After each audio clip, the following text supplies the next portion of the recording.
Welcome. This lecture is dedicated to Satyagraha in South Africa and Mahatma Gandhi's effort. Now, in this lecture, we would understand first of all his journey in South Africa, the influences he had from the various intellectual scholars, and the works that had been done in South Africa, which formed the basis for the Indian national movement. Now, the basic idea of his whole work was to have a disciplined method of mass resistance, to have a vocabulary for truth force, that is obviously what he called as the Satyagraha, and connecting the personal ethics with the political action. So, bringing all this together, he talked about bringing his outer personality with the inward change. So, outward change, he said, would be in the form of tactics that are used to actually get the work done, which included a peaceful resistance, non-cooperation, civil disobedience, and the inward change, which talked about a change in the character. That means a person who is doing bad to you, you should not think bad about the person but about the thought.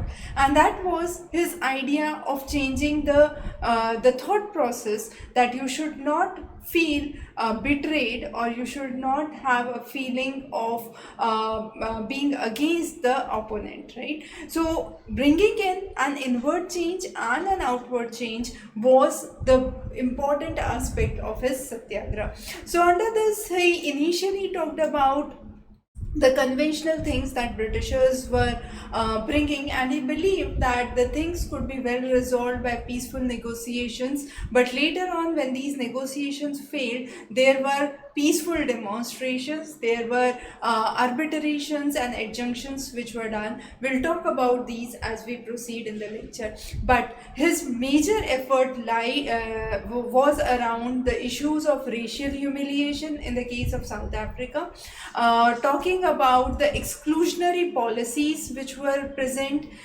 in the various provinces of South Africa, and also the constitutional petitions which were not able to succeed. So the failed constitutional petitions were some of his major issues that he raised. So one was the racial discrimination and racial humiliation, the second was the exclusionary policies in law, and the third was the failed principles or the provisions of the constitutions, which were the things that brought people and the force of people together. Now, one of the very important incidences that happened was the Pietermaritzburg incident, where Mahatma Gandhi was asked to move out of a train just because, despite the fact he had a degree, he was qualified and had a valid ticket for the first compartment, first class compartment, still he was forced out of the train when he was going to handle a legal case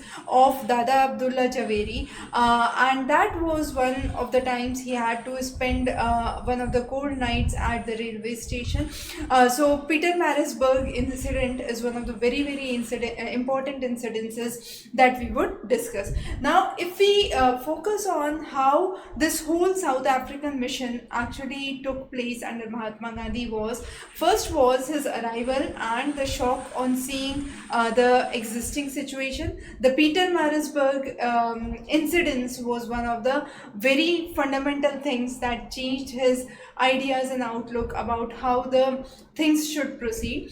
The second was the legal discrimination. Now, this was mainly in the Natal and the Transvaal provinces. There was a significant legal discrimination that had happened.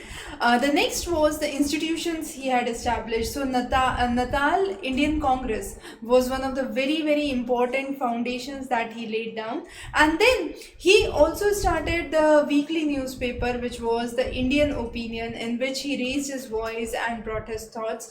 Then two important settlements that were made. One was the Tolstoy Farm, the other was the Phoenix settlement. We'll talk about each of these as we proceed. Then his campaigns for the truth force, which was Satyagraha, and this was one of the very important events when in 1906 he talked about the Empire Theatre Oath.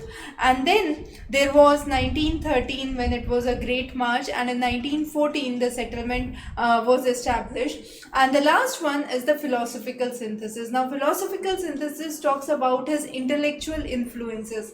Now some of the people who influenced him was Rajachandra. Now Srimad Rajachandra was a Jain scholar who wrote various books and works as well. And as we had discussed in the previous lecture of Mahatma Gandhi's background, he at one point of time was asked to convert his religion to Christianity, and he raised some of his questions to Srimad Rajchandra, and then he got the answers from him, and then he realized that he would continue to follow his own religion and tradition, right? So Srimad Rajchandra, then Ruskin Bond, Leo Tolstoy, then Rosie Theodore, and so those were some of the important intellectual scholars who influenced the thought process of Mahatma Gandhi.